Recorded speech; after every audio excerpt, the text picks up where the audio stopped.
before we get to infinity. Long before we get to infinity, this has just exploded in our faces and we just have hang all over us. It's only because we actually do not make the computation that we're allowed to not embrace the nonsense of it. Okay? In fact, that's what happens. Our machines, of course, know enough not to try to add up all these different number of things. The machine knows that well, it's constructing at some point and then give the human whatever we have. So that's what your machine will do. If you ask it, well, if we evaluate 10 inverse of 5 over 12, it will give you something like this, 0.39479111969976, and at that point it will stop. It will not actually consider 3 times easily. Okay, so the underground notation is, which is the answer to this, is the computation. In fact, it's not. Okay, let's pretend it is. And then we solve for theta. So theta is going to be pi over 2 minus 10 inverse of 5 over 12. So now we have the procedure pi over 2. Well, pi is only about 5 or 10 trillion places these days. That's extended. But ostensibly, we're taking this pi divided by 2 and taking this infinite. That's what we've already computed. And taking this inverse. So there's another infinite amount of work that we're ostensibly doing. Okay, you see, this is all just pretending, right? We're just pretending here. That's how we do mind mathematics. When we come to examples, we are thinking about these infinite things and theoretically what we're doing, but practically we're actually doing something quite different. We're just always working at the level of floating point and truncating things and pretending that the floating point truncations are true reflections of the infinite fantasies that we like to dream about. That's what it is, ladies and gentlemen. That's what's actually happening. So the other graph comes up by something like this. So the answer is the angle is 1.17600520795, and so on.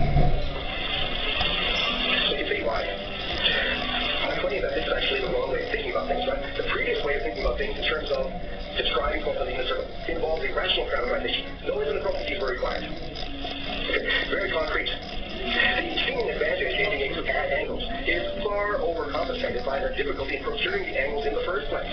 It's a false economy to think that we've saved ourselves some time and effort because we only need to add the angles. In fact, we have to do that correctly. It's an amount of work in adding angles. It's all completely honest. So very important to realize that the angle story is an analytic story, which is just an approximation to things. And logically speaking, it's not in algebra. It doesn't really make sense except in an applied, truncated kind of fashion. That's the reality of where things are. Alright, so let's now turn to this roots of unity question, which deals with a very simple, seemingly simple kind of equation, something like 10 to the 7 equals 1. This is a particular example of roots of unity where the n is 7, so we end up getting the 7 roots of unity supposedly. So almost all modern mathematicians these days believe that this equation has 7 solutions in the complex plane, and that they're equally spaced around the unit circle. A 7 for the term between any two of them. The usual names or symbols for these so-called roots of unity are the following. This is 1, which is the obvious solution, and then there's e to the I 2 pi on 7. The 2 pi on 7 referring to the fact that we're taking the full turn all the way around, which is an angle of 2 pi, and dividing by 7. And then e to the I 4 pi on 7, e to the I 6 pi on 7, and then these other ones here are the negatives, e to the minus I 2 pi on 7, e to the minus I 4 pi on 7, e to the minus I 6 pi on 7. So your typical modern mathematician is absolutely convinced, no question whatsoever about it, that there are exactly 7 complex numbers, here they are exactly on the unit circle, equally separated, that are the solutions to this simple equation 10 to the 7 equals 1. However, if you actually try to draw a sevengon, then maybe some doubts start to creep into your mind. And you appreciate that the ancients, like the Greeks, were quite flabbergasted by this problem. How do you actually construct a beautiful, regular sevengon?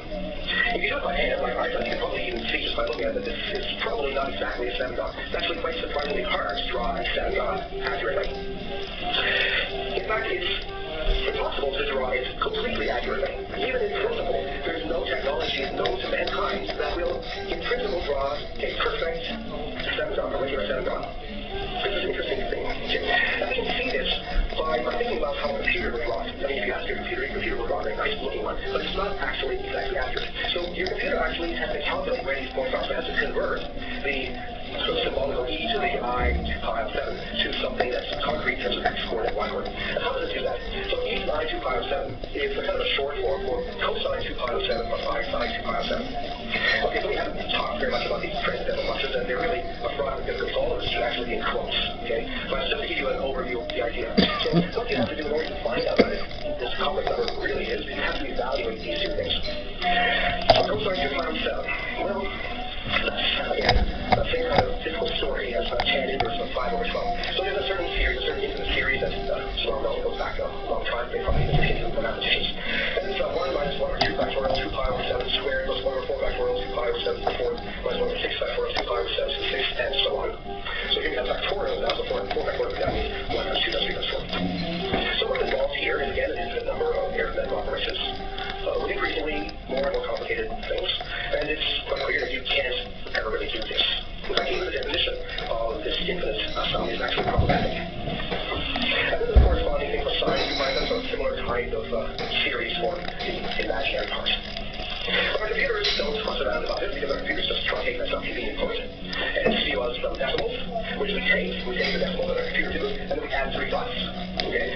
three dots represent in our minds all of that extra infinite amount of work that we could do, or perhaps should do, but we're not going to do it. And we just kind of console ourselves that an engineer is not concerned about these three dots.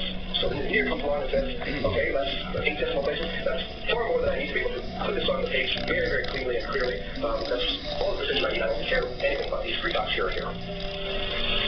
But the reality is that an exact understanding of this scheme is beyond us. Okay? The point is that we cannot actually get a hold of this thing. In fact, this thing does not even exist. Properly speaking, the right orientation is that there is no such thing. Okay, we're talking about something that doesn't exist as if it did exist. Similarly, the Fundamental theorem, which tells us that -1 ought to be the product of all these linear factors corresponding to all these different sets of roots of unity. By the way, which can be expressed as c squared, c cubed, c to the 4th, c to the 6th. So there's a kind of algebraic way of writing it down like this. The Fundamental theorem also doesn't really work. So if you plug something like this in here and you try to equate the right-hand side and the left-hand side, you will see that it doesn't work. Okay, so the dream is an approximation to something, okay, but it's actually algebraically not hanging together. So the existence of roots of unity is really something that we need to rethink, and that has a lot of implications for algebra. What makes this topic a little bit difficult to get your head around is that there are, in fact, algebraic ways of solving something like this in the set equals 1. It's not that this equation is beyond us. And I'm going to be showing you ways of very clearly setting up a framework in which we have 7 solutions of that. So there's a fortified algebraic way of dealing with this equation. But the point is that it's separate. It is algebraic approach to, say, solving something like this in the set equals 1. Should be kept separate from the analytic approach, or the analytic approximate approach of solving this in set equals 1, involving 7 numbers on the unit circle which are equally spaced. So currently, in many algebraics' minds, probably not in all, but in many of them, these two things are intimately connected, and they're just part of the same story. What I want you to start thinking about is to separate these, to push them apart with an inch of space. Over here is the algebraic approach, purely finite, purely algebraic, completely solid. Over here is the analytic approach, where we're working within the complex numbers, but everything, or most everything, is approximate. We have some nice geometry, but the geometry is only approximate. And these two pictures are really different kinds of pictures. There's some kind of connection between them, and it's interesting to explore what the connection is, but they're logically separate. Okay, so we are going to be trying to turn our gaze away from this complex number picture that rests on the fundamental theorem of algebra towards this more algebraic approach to solving polynomial equations. In our next video, we are actually going to start with some abstract algebra. We're looking at probably the simplest kinds of things that we can do, which are not groups and not fields. They are something in the direction of linear spaces. So we're going to concentrate on linear spaces to give it a great starting point to building up abstract algebra. I hope this will be that. I'm Norm Oliver. Thanks for listening.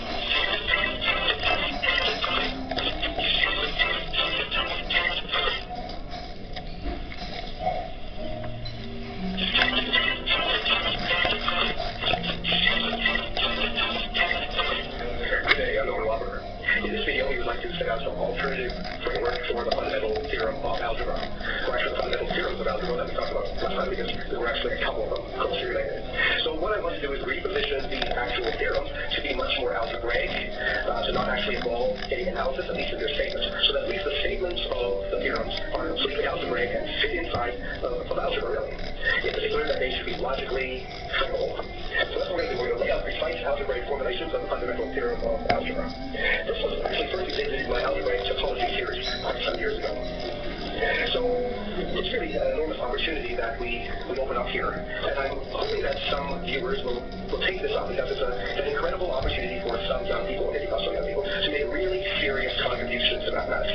This particular theorem especially is of fundamental importance in mathematics. It really is a pillar of algebra, as the name suggests. It's crucially important. And so it's very, very, very important that we have a solid formulation and proof of this thing. Currently, we don't have that, but it's an enormous opportunity for some young people to become rich and famous, at least famous. Okay, so it's really amongst the foremost challenges in pure mathematics in the current era. And I think it's probably not much of an exaggeration to say that proving this result, really getting on a perfect basis, would be as important as any other single mathematical accomplishment in the 20th century. It really is at that level. It's field level kind of challenge. Very, very important. So maybe you can do it. Alright, so our challenge is to set up this framework in a purely algebraic way. So really relying on basic operations of addition, multiplication, subtraction, and division. No transcendental processes, no infinite processes being completed. So None of that implicitly under the rug, surreptitiously. Everything squared away, logical, finite number of operations. Okay, so the setup is that of rational complex numbers. These are not the usual complex numbers. These are actually the true complex numbers.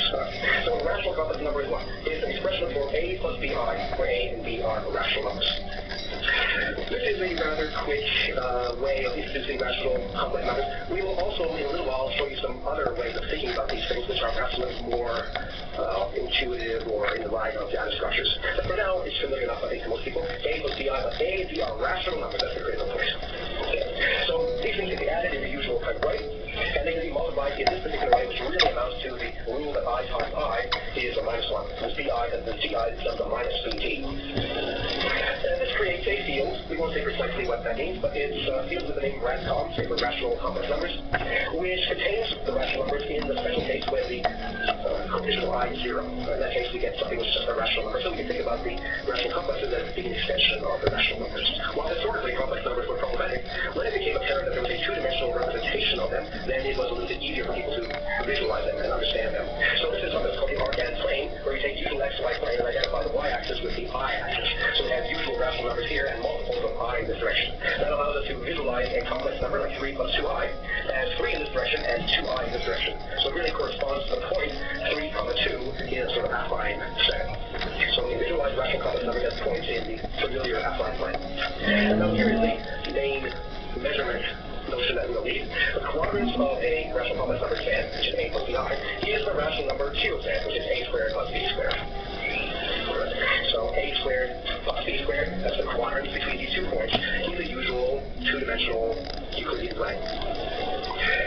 Remarkably, this quantity doesn't really get officially defined in complex analysis courses, which is really quite astounding because it's an absolutely central and fundamental notion. Unfortunately, most treatments of complex numbers start by saying, let's immediately take the square root of this and call this the absolute value of the complex number. We do not want to do that, okay? People, we do not want to use absolute value in this context because the square root involves really some infinite process. You have the square root of, in this case, for example, 9 plus 4 is 13, the square root of 13. That's not something that you can access in a standard way with only a finite number of arithmetic steps. But the quadrants, which is just 13, is of course very easy and pleasant to work with. So that's a big adjustment that one ought to make when one is studying complex numbers. So think about quadrants rather than absolute value. The two very important and useful facts about quadrants. First of all, that the quadrants of a complex number z is 0 precisely when z equals 0. So it goes both ways. If the quadrants are 0, then the complex number is 0. And you can see that if the complex number is 0, then its quadrants are 0. And this is probably the most important fact about complex numbers from a mathematical point of view, the fact that the quadrants is multiplicative. The quadrants of a product z times w, where z and w are both rational complex numbers, is the product of q z times q of w. Okay, so we're not going to go too far in this direction for now. The main thing is to understand that we can extend polynomial algebra or arithmetic from polynomials involving rational coefficients to polynomials involving complex coefficients, and we can replace the idea of plugging in rational values with the idea of plugging in rational complex values. So, for example, here's a polynomial t of z equals x to the fifth minus 2z plus 3. Then, if, for example, we substitute the complex number 1 minus 1 half I, we can sub that in here. That would involve taking the fifth power of this thing, and subtracting 2 times it, and adding 3. And when we check that, the result of that is the complex number minus 3 over 16 minus 9 over 32 pi. So, for example, if we were looking for a 0 of this polynomial regarded in this complex setting, then this would not be a 0 because the polynomial value embedded is not 0. But if we manage to find a, let's say, complex number such that we do get 0, then that's a 0 or a root of the complex polynomial. Okay, so now these true fundamental theorem of algebra statements that we're interested in, they really are going to be purely algebraic. So we want statements which are purely algebraic. That can be understood in principle by a primary school student.